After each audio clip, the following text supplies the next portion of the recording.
This is the Well Body Podcast with your host, Renee, the place where everyday women learn how to stop running on empty, reset their energy, nourish their bodies, and feel strong again. Let's get into it. Have you ever gone to bed feeling exhausted even though you didn't actually do that much physically? You weren't running marathons, you weren't lifting heavy all day, you weren't doing anything extreme, and yet you feel completely drained. This is something I constantly hear from women. And what's interesting is that often it's not the obvious things draining their energy, it's the subtle, invisible ones. The things no one is really talking about, the things that don't show up on a fitness tracker, the things that quietly siphon energy every single day. So, in this episode of the Energy series, we're talking about hidden energy drains, the subtle leaks that leave women feeling flat, overwhelmed, foggy, and exhausted, even when they're trying to look after themselves.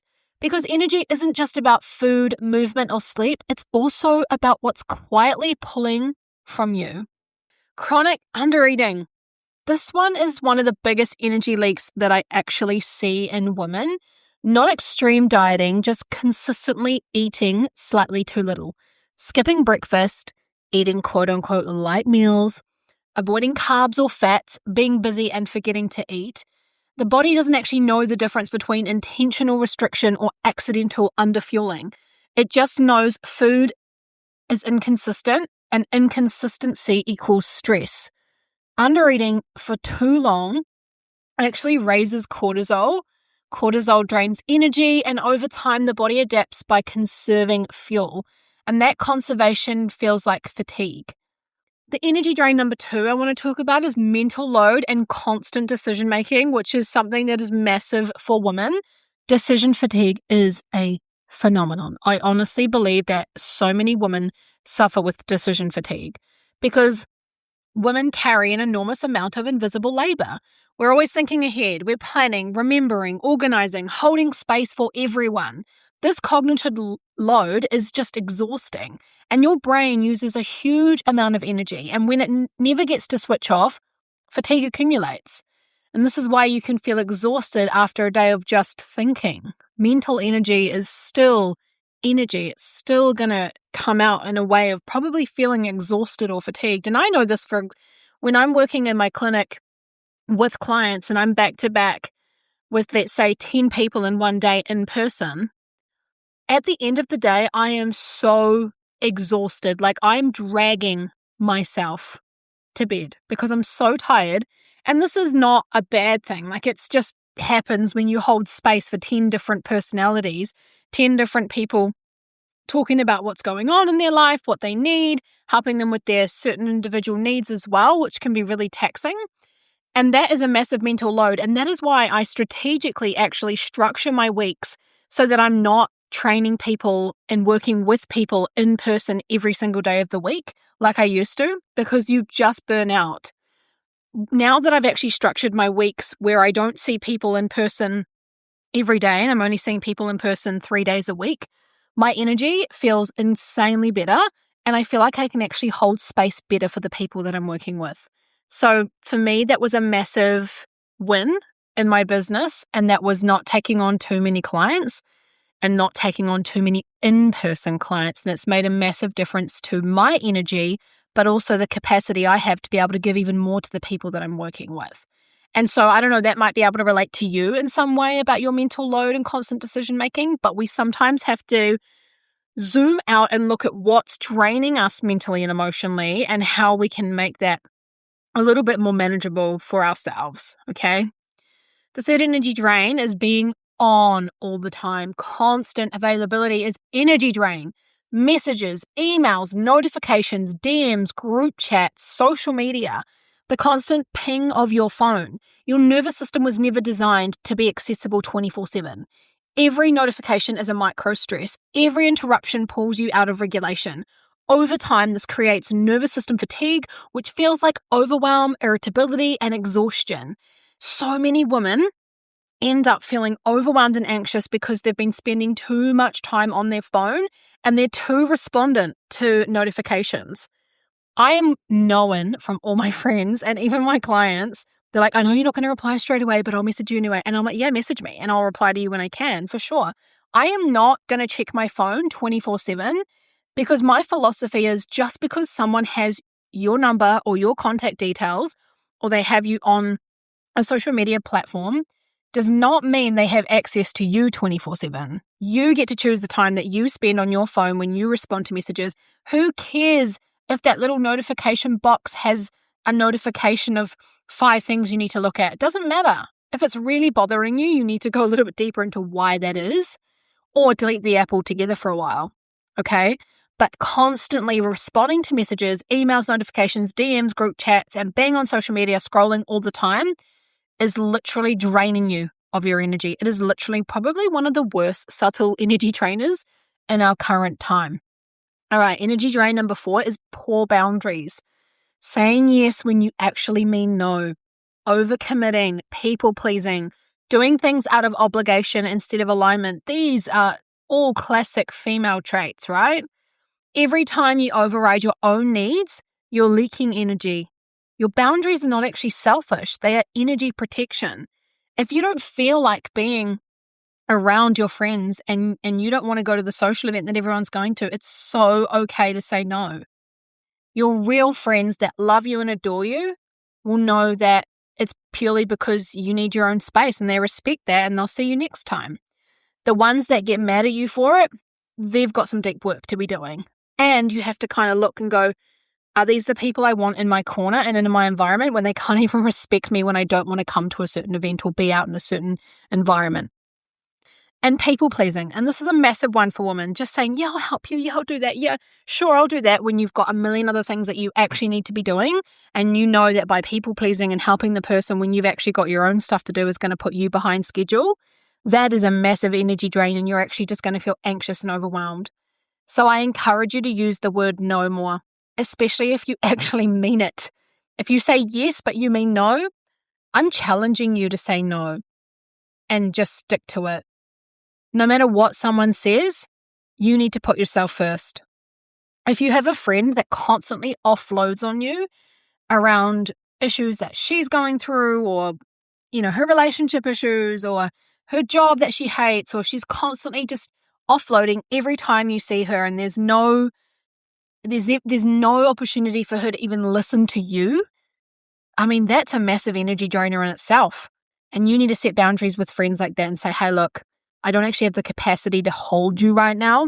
I don't have the capacity to listen to this conversation. I don't have the capacity to listen to you because you're actually pulling away all the good energy I have left and I need that tonight to be able to put into organizing my meals for the rest of the week. Or I need that energy to be able to put into reading the book that I'm so excited to read. But when you don't set boundaries with people, they're taking away that beautiful time that you've actually got for yourself to put into yourself. And when it comes to doing the things you want to do, you've got nothing left to give to you. So setting boundaries needs to be a priority and being okay with the backlash of saying no and setting boundaries too. Because if someone is not used to you saying no, or if someone is not used to boundaries altogether and is always used to getting what they want, then you could offend someone. But that's not your problem. Your number one problem and priority is to make sure that you're setting boundaries so that you're protecting your energy, because that's what's important. And the more we start saying no and accepting it, the better we're going to feel. I mean, Americans are great for this. I feel like in New Zealand and probably Australia too, everyone is so reserved, doesn't really say what they're thinking. They will, have an opinion, but they'd rather say it behind closed doors than to the person. Or let's say you've had a really bad meal at a restaurant and rather than, and you really didn't enjoy it, the food was so bad, the service was terrible, and rather than actually gently saying something, you just go home and bitch about it. I feel like that's such a classic Kiwi kind of mentality. And if we can, and I'm not saying be nasty about it, but if we can switch that around a little bit and get a little bit more comfortable with saying no and being honest, I think we're all going to feel so much better. There'll be a massive weight lifted off nationally for sure. So protect your energy and make sure you are setting boundaries. Another energy drain number 5 is actually more of a physical one, and this is pain, tension, and unaddressed discomfort. Living with chronic pain, stiffness, or tension is incredibly draining, and I know this from living with chronic back pain for 3 years. Your nervous system is constantly managing discomfort, and that background tension costs you energy. Mobility, strength, and addressing pain isn't actually just about movement. It's also about reducing energy leaks. So if your plate is loaded, you're overwhelmed, and you've just got so much that you're needing to do, and on top of that, you're trying to stay healthy and fit, you're trying to run a household, you're trying to look after everyone, and you're also dealing with lower back pain. Your lower back pain, especially if it wasn't caused by a traumatic accident, like you didn't fall out of a tree, you didn't have a car accident, you didn't trip and fall, like it literally just started from you picking up washing, that pain is directly linked to a dysregulated nervous system. That pain is directly linked to how you're currently feeling or something that's happened in your life. Pain is not just physical. It's mental and emotional as well. And when you're dealing with chronic pain, you, instead of just going straight to, a chiropractor, an osteo, or a physio, which yes, that will help somewhat, but if you're not addressing the emotional stuff beneath the pain, you're never going to feel better. Your pain is not going to go away. You're always going to feel discomfort. And then with that, you're chewing up that energy at the same time. Now, just to give you some context on that, I was dealing with chronic back pain for 3 years. My back pain started when I was pregnant with my son. And I just kind of put it down to like relaxed joints and still, doing a lot. And I just was putting my back out a lot easier than I used to because of the lax joints. And also just, it was COVID lockdown, and I was trying to make things work constantly. Every day there was new changes, and I was running a business. Now, what else went on during that time in my life is not only was I pregnant, but at 36 weeks pregnant, we had a flood, and my physical fitness studio that I owned at the time, PowerFit Studios, flooded, and my insurance was not up to date. So I was only insured for like $5,000 or something. I hadn't, since opening the new studio that year, it happened the year I opened it, I hadn't updated my insurance policy, which was just a real massive lesson. I still had my insurance policy from when I had my studio from home, and it wasn't as high as what I needed it to be because I only had $5,000 worth of equipment.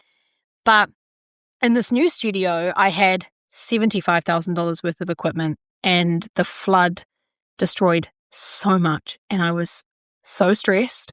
I was about to give birth, and I had to rebuild my business, and it was during lockdown. So when I look back, reflect the back pain, the chronic lower back pain being related to that really stressful time in my life. And it was ongoing for 3 years. And I honestly put it down to not addressing the emotional and mental side of the pain and only just, getting it manually worked on. And it wasn't until I dived a little bit into, I didn't go to a psychologist, but I went and saw someone who did hypnotherapy.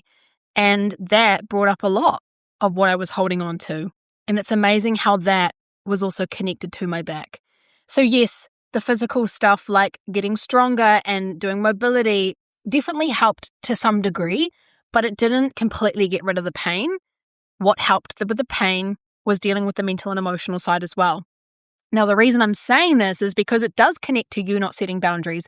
It does connect to you being on all the time. It does connect to you having that mental load and constant decision-making that you carry. And it also connects back to chronic undereating and inflammation. So all of these are energy drainers, and they're all linked, okay?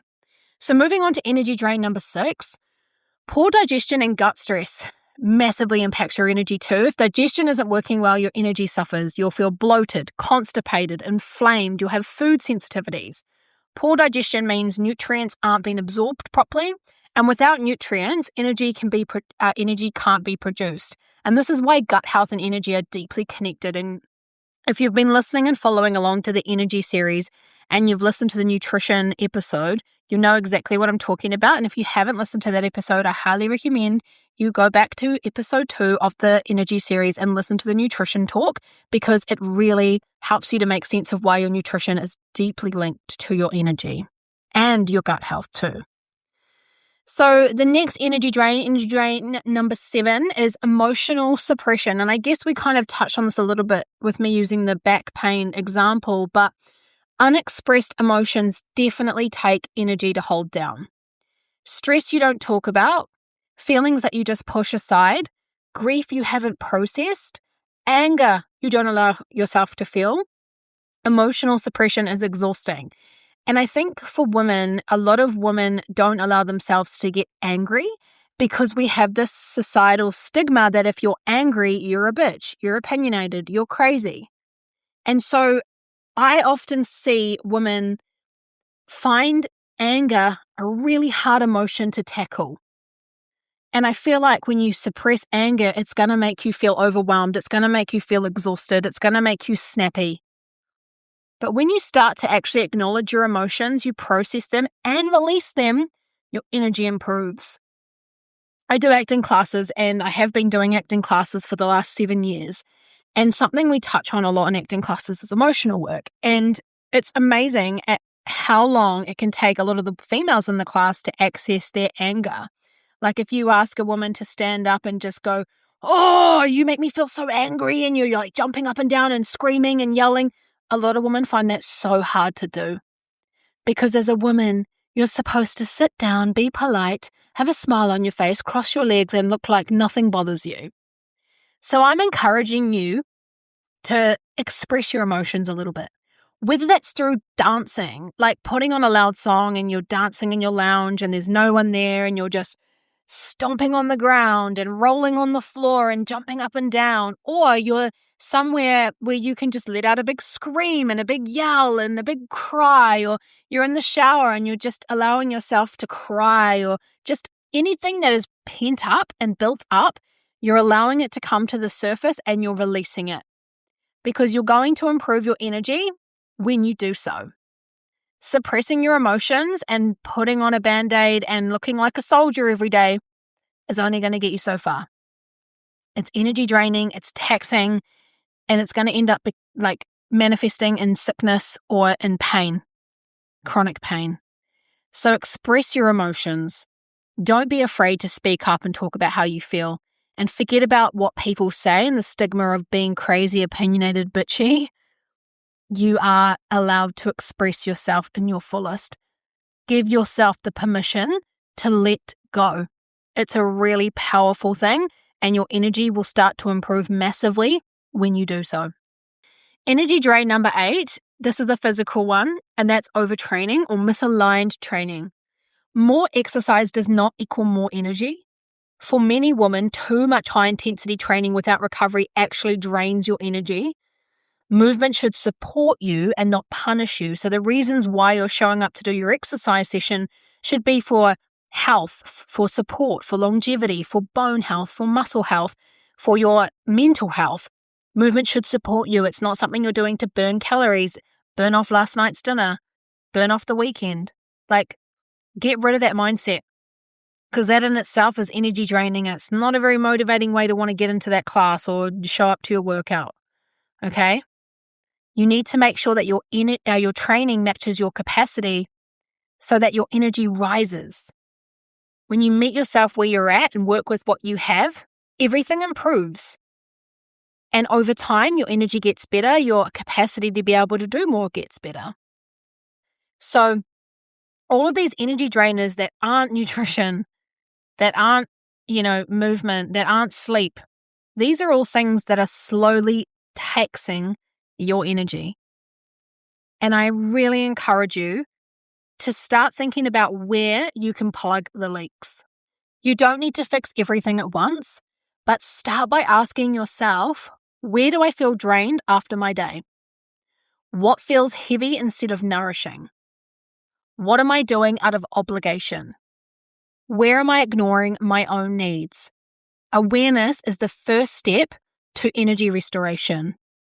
And I cannot stress enough how these tips and how these energy drainers can be improved if you just let go and stop giving a fuck at what people think. Because in order to allow yourself to get angry, and in order to allow yourself to be emotional, in order to allow yourself to set boundaries and allowing yourself to just not be on all the time, in order to do all of this, you need to let go of whatever is holding you back. And if that's the thoughts of others, you're letting other people control your life and who you are. And you are so much more than that. And you deserve so much more than that. And I want so much more for you than that. If this episode resonated, I really want you to know something. Your exhaustion is not a personal failure. It's information. And what you do with that information is up to you. But energy returns when we stop leaking it everywhere. And I really want you to try and take away some actionable tools from this episode by doing a bit of an analysis of your current situation, your current environment, by taking note of what's currently draining your energy. That's not you showing up to your exercise session or it's the meals that you were supposed to make. Like, I want you to really analyze who's dragging you down, who's draining your energy, who's not allowing you to show up as your full self. And you need to try and start to set boundaries, be honest, and start just being yourself. And who cares? Who cares what people think? At the end of the day, what's it to them? It's your life you're living. And you deserve to live a life that is fulfilled. And it is a life that aligns ultimately with your heart and with you. Thank you so much for listening to the Well Body podcast. In the final episode of this energy series, we're pulling everything together and building your personal energy blueprint. So this is an episode you do not want to miss. It'll be live in a few days, so make sure you tune in. This blueprint episode is for you so that you can create consistent, vibrant energy all year long, and you have all the tools and the tips and the tricks to do so. Thank you so much for listening. I appreciate you. You're amazing. Go out there, be your best self, set boundaries, say no, and let go of all fucks. You're amazing, and I look forward to having you in the next episode. Thanks for listening to the Well Body podcast. If you enjoyed this episode, please leave me a review or share it with someone who needs to hear it. You can find more support, resources, and information on my website at www.beyondthebody.co. Until next time, I look forward to having you in the next episode.